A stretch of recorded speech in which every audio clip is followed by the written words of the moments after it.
You win or lose your life, not in grand battles, but in the choices you make each day. Seneca and Marcus Aurelius remind us that control lies in your response, not in events. What if the daily Stoic routines you ignore are the very truth that decides your freedom? Discover practical habits rooted in Stoicism. Happiness is not lost because life is unfair. It is lost because you expect life to be fair. That is the paradox the Stoics face directly, while most people still avoid it. You want peace, but you chase comfort. You want joy, but you hinge it on circumstances you cannot control. And the harder you pursue those externals, the more fragile your inner state becomes. If the stock market drops, if your health shifts, if your reputation changes overnight, you lose the very thing you thought you were building. The truth is uncomfortable. What you call happiness today is often dependency in disguise. Think about your own life.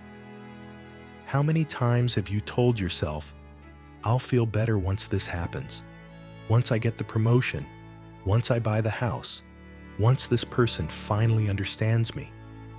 But did it last? Or did the joy fade the moment reality shifted, leaving you restless again? The Stoics would say, you are not practicing happiness, you are gambling with it. And in a world ruled by constant change, that is a game you cannot win.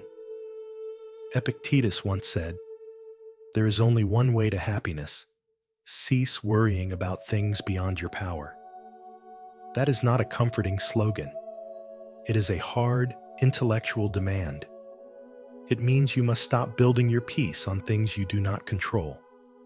It means you must withdraw your trust from outcomes, praise, and even from the illusion of certainty. Instead, you anchor it in one place: your own mind, your own discipline, your own principles. That is the only stable ground you will ever stand on. This is why the Stoics called happiness a practice, not a pursuit. You do not chase it like a possession. You train for it like a skill. Each morning, you have the chance to exercise it or to waste it. And here is the difficult truth. Most people waste it before they even leave bed. They reach for their phone, surrendering their attention to emails, news, or other people's moods. By the time they stand up, they have already lost the first battle of the day. The Stoic, however, sees that moment as training. The mind, like the body, is strengthened through repetition. Each choice to remain steady is another weight lifted. Each decision to act with reason is another muscle formed. If you find value here, subscribe. It's a small click for you, but it helps us share more timeless Stoic wisdom with the world. Let me ask you a question, one worth answering honestly. Which do you think is harder? A, controlling your thoughts, or B, controlling your emotions? Most people assume emotions are beyond their reach, but in Stoicism, emotions are shaped by the beliefs you hold. If your thoughts are disciplined, your emotions will follow. If your thoughts are chaotic, your emotions will rule you. The answer is not as simple as it looks, and the way you respond may reveal how you've been living up to this point. The Stoics were not naive. They did not promise that discipline makes life easy. They promised that discipline makes you strong. They did not claim that happiness eliminates suffering. They showed that happiness allows you to endure suffering without collapse. This is why Marcus Aurelius, a man who ruled an empire and carried the weight of wars and plagues, reminded himself daily to focus only on what was within his control.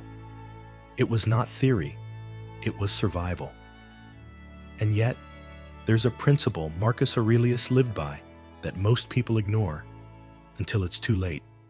You believe you are in control because you plan your schedule, track your goals, and work hard to keep life predictable.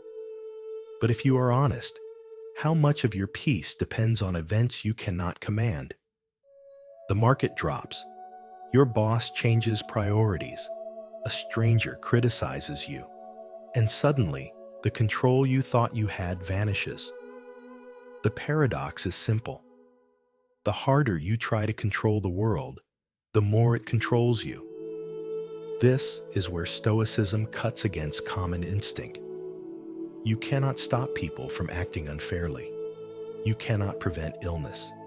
You cannot guarantee that tomorrow will unfold as you expect. What you can do, perhaps the only thing you can do, is decide how you meet those realities. Marcus Aurelius captured it in a single line. You have power over your mind, not outside events. Realize this, and you will find strength. The sentence is direct, but living by it is far harder than repeating it. Think of the last time you were interrupted in traffic. The horn blared, the car cut across your lane, and you felt anger rise instantly. You couldn't stop the event, but you let it dictate your state of mind. That moment was a transaction. You traded your peace for someone else's mistake.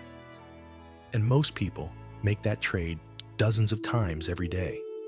Scrolling social media, reacting to news headlines, stewing over gossip at work. They hand over their inner freedom to forces that never ask permission. The Stoic challenge is not to ignore the chaos, but to stop confusing it with something you can control. Your reactions are yours. Your thoughts are yours. Your choices are yours. Everything else belongs to the river of events that moves with or without your consent. The more energy you waste trying to push back the river, the less strength you have to steer your own mind. This is why the practice of pausing before you respond is so powerful. It interrupts the reflex that makes you a servant to circumstance. The pause does not remove the insult, the stress, or the uncertainty, but it restores your authority over how you will respond. The pause is where freedom lives. Without it, you are reactive. With it, you are rational. Ask yourself, how many of your worst regrets were born from immediate reaction rather than deliberate choice? Words spoken in anger, emails fired off in frustration, decisions made out of fear. All of them give chaos the final word. The Stoic refuses to give chaos that victory. Instead, they use each disruption as a chance to practice command over themselves. This is not easy. It is not natural. It is training. And like all training, the repetitions matter. Each time you choose composure when insulted, each time you answer pressure with clarity, you strengthen the discipline that no one can steal from you. You become less fragile because you no longer gamble your state of mind on external events. Control is not the ability to bend the world to your will. Control is the ability to remain steady while the world bends itself. If you know someone who needs this message, share this video with them. You might change their day or even their life. What comes next is even more demanding. The Stoics argued that it is not enough to control your reactions. You must also confront your desires and your fears. They believed that freedom is impossible until you learn to want less and to fear less. And at the heart of that lesson lies a principle Epictetus drilled into his students every day. One that most people still resist because it threatens the way they have built their entire identity. You think you are free because you can choose what to buy, where to travel, or which path to take in life. But if your peace rises and falls with every desire that is met, or every fear that is triggered, you are not free. You are bound. The paradox is that the more you crave, the more fragile you become, and the more you fear, the more trapped you are. The Stoics recognized that most human suffering does not come from what actually happens, but from the desires and aversions that shape how we interpret events. You desire praise, so silence feels like rejection. You desire certainty, so change feels like disaster. You fear loss, so you clutch tightly at what cannot be held. You fear criticism, so you let other people's voices dictate your worth. What you call motivation is often just dependency dressed in finer words. Epictetus warned his students, freedom is secured not by the fulfilling of men's desires, but by the removal of desire. This is not an invitation to apathy. It is a demand for clarity. When you narrow your desires to what is truly in your control, your choices, your judgments, your actions, you build a fortress no external storm can penetrate. The wider your desires spread beyond your reach, the more exposed you are to fortune's chaos. Think about how often modern life tricks you into scattering your desires everywhere. Advertisements sell you the idea that you are incomplete unless you own something new. Social media convinces you that your value depends on constant validation. Even ambition, when left unexamined, can turn from discipline into dependency, because your identity becomes chained to an outcome you cannot guarantee. And when that outcome slips away, as it inevitably will, you collapse with it. The same is true with fear. To fear death, aging, or change is to resist the very order of nature. You cannot stop time. You cannot freeze the seasons. You cannot demand permanence in a universe designed for motion. Seneca observed that we suffer more in imagination than in reality, and you know this to be true. How often has your mind multiplied the pain of a future event that never even arrived? Fear becomes a prison built entirely in thought. The Stoic answer is not to erase desire or fear completely, but to discipline them. Desire what belongs to you: the ability to act with courage, the ability to think with clarity, the ability to live with integrity.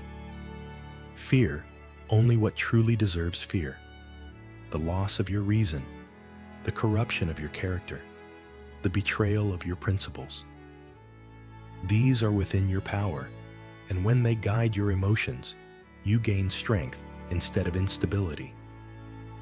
Consider this: every time you let desire reach beyond your control, you set yourself up for disappointment. Every time you let fear attach to something inevitable, you give away your peace before the event even happens. This is why the Stoic discipline of desire and aversion is not an abstract exercise. It is the foundation of freedom.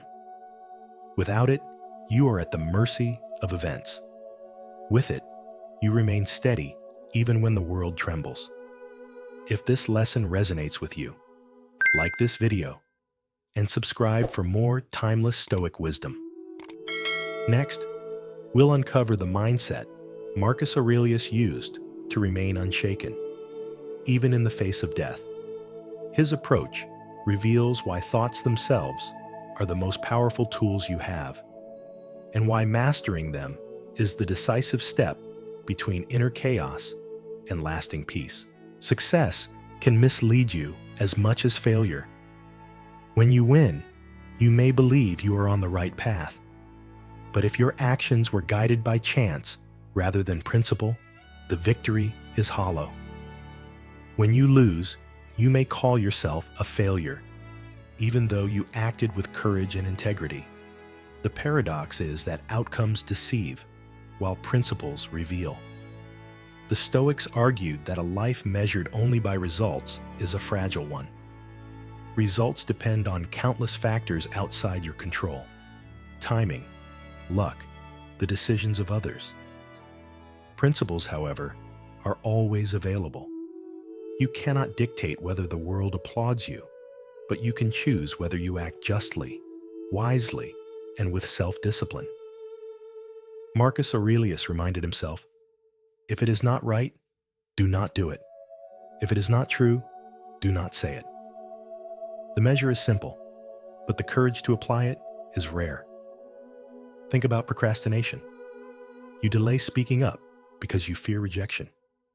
You put off making a decision because you fear regret.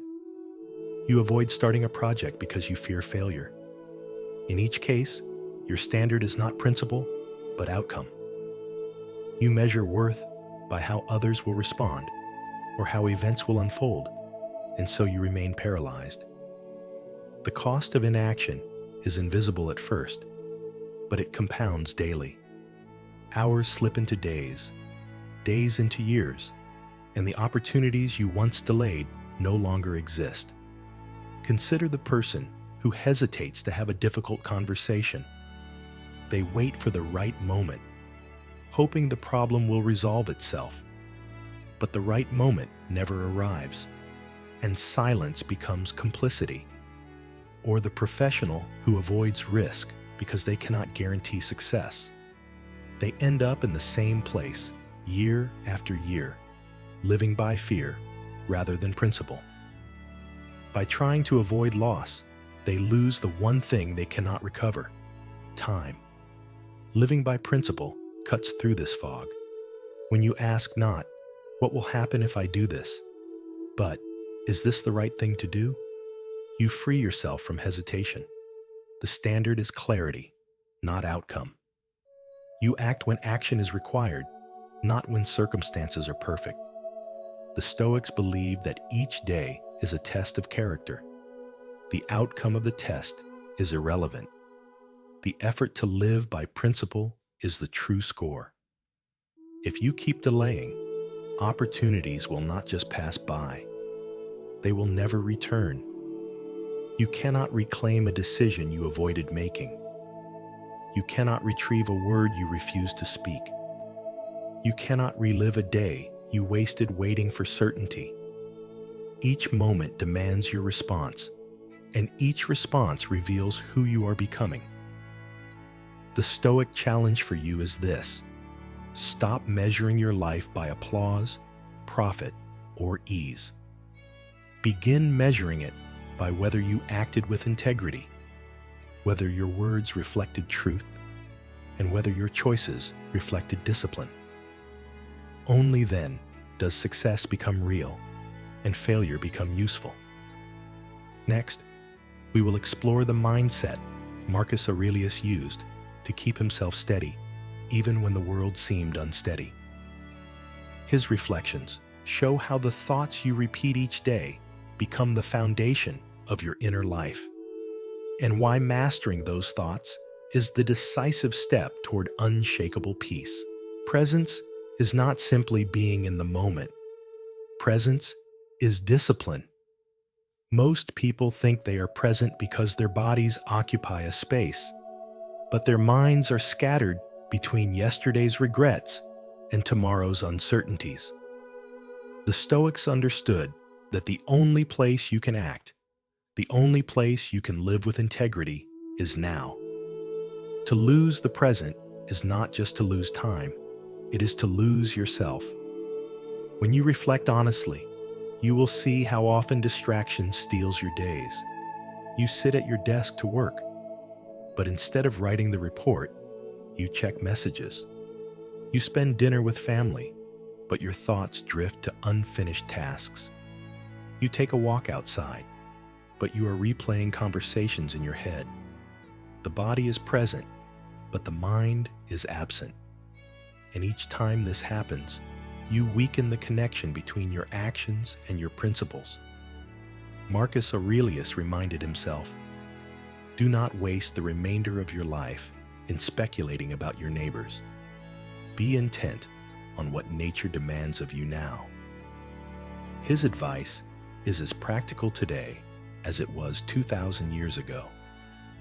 Every time you compare yourself to others, every time you ruminate over what might go wrong, you surrender your only power, the ability to act rightly in this moment. The Stoics believed that presence and action are inseparable. To be present without action is passivity.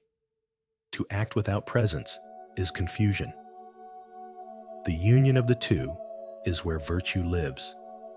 If you listen fully, your words become more thoughtful. If you focus fully on your work, your results become sharper. If you give full attention to a simple task like eating or exercising, you transform it into training for discipline.